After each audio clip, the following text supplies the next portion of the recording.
siya sana po safe. Tapos pag yung kainin. Sana daw ano? Safe. Pag wala tayong ikutan dyan, di.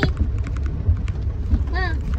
Nakapunta ka na ba dito, Dada? January 8, 2025, mga alas 3 ng hapon at sunod-sunod na nga ang emergency alert ng NDRRMC tungkol sa red rainfall warning dito sa Catanduanes.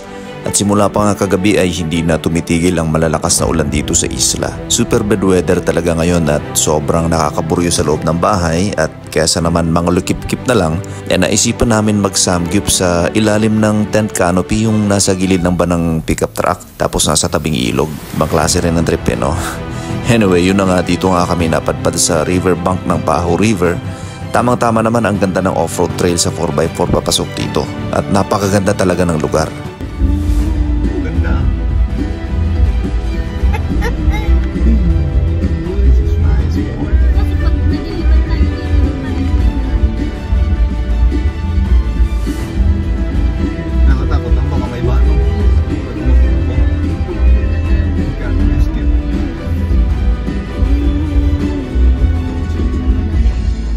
Nakakabahala na rin talaga ang level ng tubig ng ilog. Nag-alangan na si Aw at baka nga naman biglang rumagasa ang baha at maipit kami dito, no?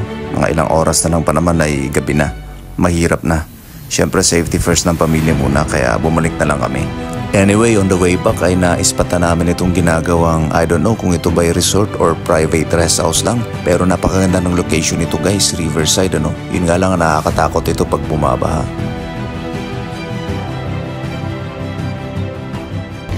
Ito yung chapel yan. Ano? It's like a chapel. Yung pinupo niya, pero hindi siguro. No, parang Parang rest house yun, may CR na nga agad. Ano yan? Airbnb. Resort. Resort. Resort. Anong Airbnb? Dito Patuloy yan. Isang kwarto lang. Air bed and breakfast.